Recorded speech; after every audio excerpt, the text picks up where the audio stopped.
Coucou tout le monde, c'est Betty, bienvenue sur ma chaîne. Aujourd'hui, ce n'est pas de make-up ni de beauté que je vais vous parler, mais bien d'organisation. Oui, d'organisation. Si vous êtes comme moi et que vous croulez sous les listes, les choses à faire, les petits post-it et tout, cette vidéo est faite pour vous, ça c'est sûr. Donc aujourd'hui, je vais vous parler de bullet journal. Mais qu'est-ce que c'est que ça? En fait, le bullet journal est un concept en fait qui vient d'un New-Yorkais qui s'appelle Ryder Carroll, qui est directeur artistique et spécialiste en design interactif. Donc oui, ça peut être surprenant puisque le bullet journal est bien un retour, on va dire, aux sources avec un simple carnet et un crayon. Mais ce qui peut être paradoxal à l'heure du numérique et notre smartphone nous sert d'ordinateur portable, on revient aux sources et on retourne à notre bonne vieille feuille et notre bon vieux stylo.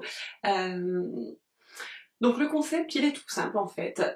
Donc vous allez me dire pourquoi dans ce cas-là ne pas prendre un agenda classique ou quelle est la différence tout simplement avec un agenda classique. C'est tout simple, en fait, c'est ce que je vais vous expliquer dans cette vidéo, hein, tout simplement. Au final, j'avais prévu de faire qu'une seule vidéo où je voulais vous expliquer vite fait ce que c'était le bullet journal et vous présenter le mien. Mais finalement, j'ai dit je vais faire ça en 2 fois parce que ça risque d'être un peu trop long. Donc du coup, voilà, vous trouverez donc en deuxième partie, donc ici, la vidéo que j'ai réalisée sur mon bullet journal, celui que j'ai fait pour 2016. Enfin, je l'ai commencé un peu tard, mais bon, voilà, il a commencé quand même. Donc, je vous explique un petit peu comment ça fonctionne. Donc, l'objectif du bullet journal est de concentrer toutes ces choses qu'on a à faire dans un seul et même cahier. C'est-à-dire l'agenda, c'est-à-dire ces listes, ça peut être ces listes de cours, ça peut être des choses à faire, enfin bref, tout ce que vous faites d'habitude sur plein de feuilles différentes, sur des papiers, des post-it, etc., que tout soit regroupé au même endroit. Donc c'est déjà cool d'avoir qu'une seule chose à penser et pas 36 000 et chercher partout après. Moi j'ai découvert en fait ce système il n'y a pas très longtemps, hein. Tout simplement parce que je cherchais un petit peu, je regardais sur internet des idées, je voulais imprimer des listes, je voulais imprimer des planeurs pour dire de m'organiser au mieux, aussi bien dans ma vie personnelle que professionnelle, même dans ma vie de blogueuse et youtubeuse. Il faut penser à plein de choses et puis vous avez aussi plein de choses qui vous viennent en tête et tout, et puis parfois voilà, on oublie. Donc j'ai voulu chercher des idées et en fait je suis tombée en fait par hasard sur le concept et j'ai vraiment adopté et adhéré tout de suite. Voilà, c'était vraiment pour moi, on va dire, presque un remède miracle pour mon organisation au quotidien. Et puis, bon, certes, je l'ai commencé assez tard, d'ailleurs, vous allez voir dans la deuxième vidéo que je vous ai réalisée.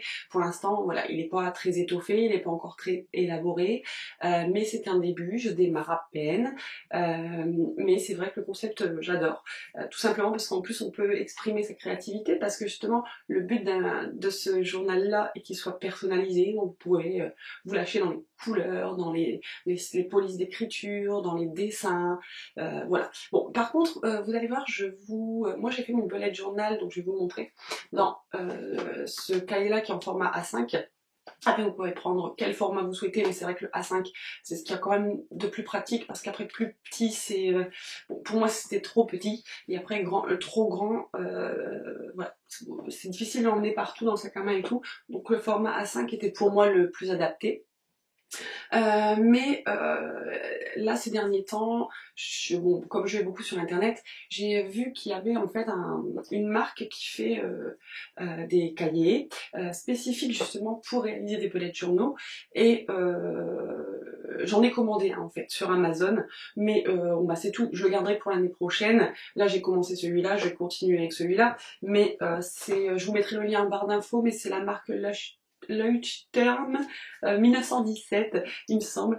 Ça doit être quelque chose comme ça, donc vous le trouvez pour 15 € sur Amazon et il est vraiment super bien fait et vous avez plein de couleurs, ils sont assez sympas.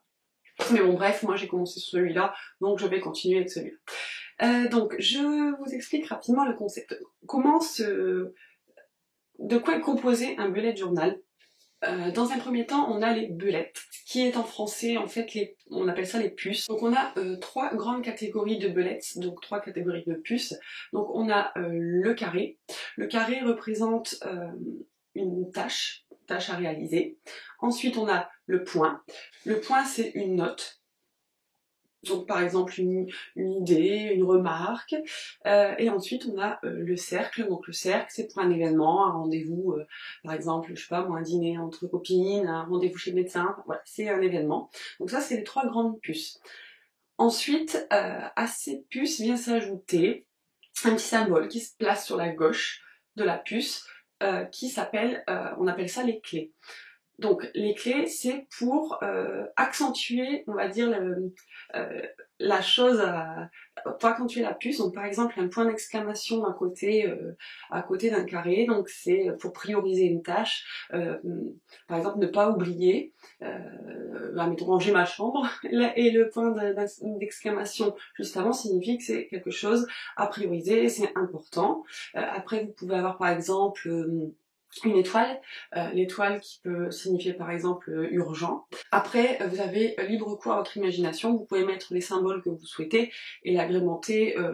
Voilà, vraiment personnellement, il n'y a pas d'obligation, il n'y a pas de... Voilà, chacun organise son bullet journal comme il le souhaite, mais c'est au moins là, ces grandes lignes-là qui sont faites pour nous aider et construire notre bullet. Ensuite, dans la composition, on a également la numérotation des pages.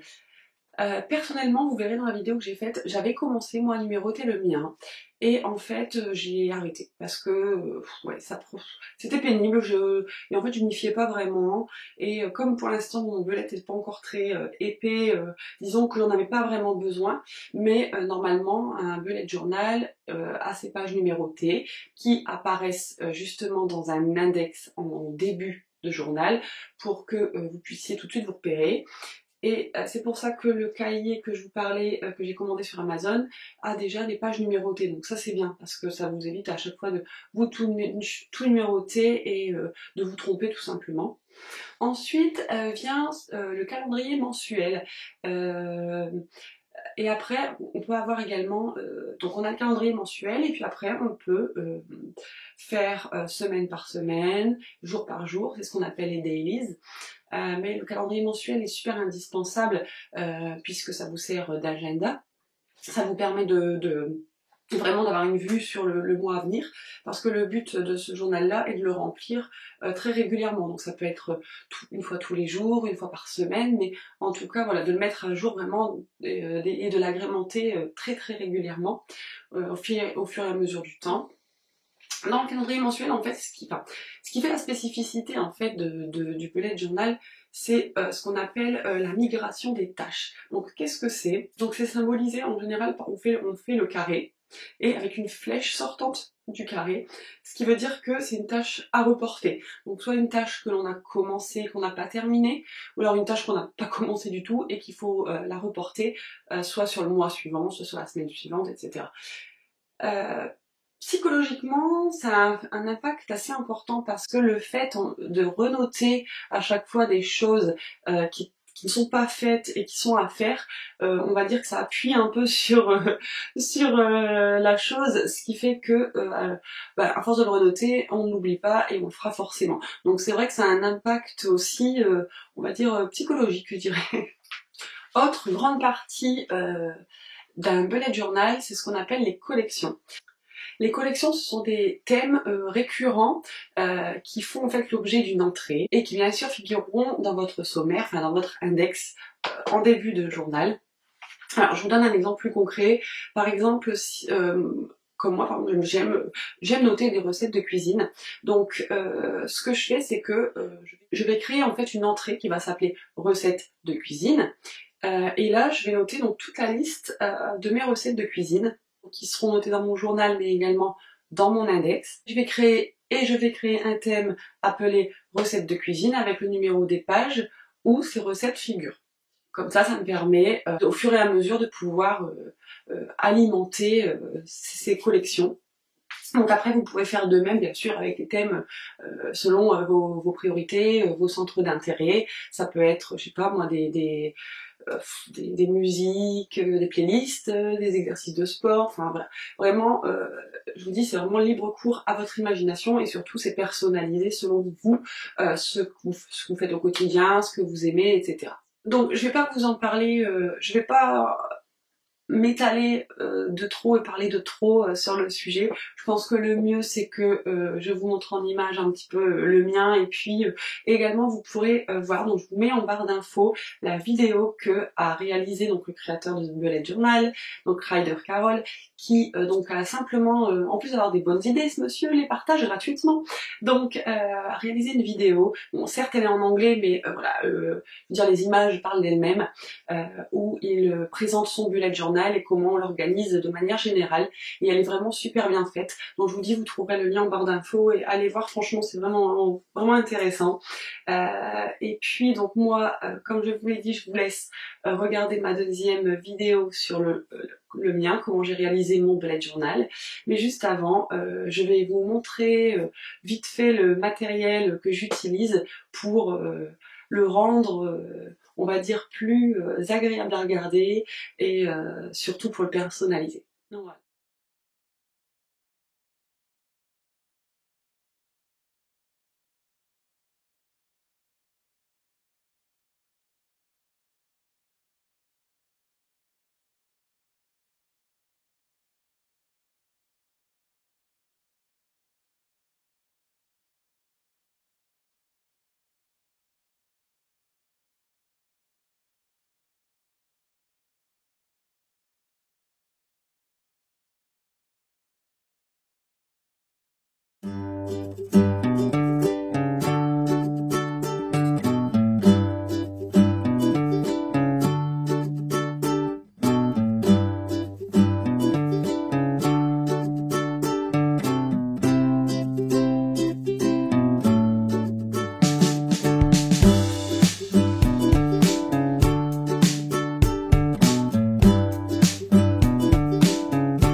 que cette vidéo vous aura plu.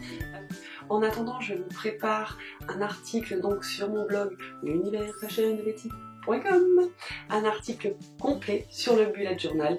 Donc tout ce que je vous ai dit tout à l'heure en vidéo, vous allez le retrouver dans cet article avec plein d'autres informations, des liens, bref, je vous ai préparé quelque chose de bien. J'espère que j'aurai pu vous apporter des informations là-dessus, peut-être vous le faire découvrir.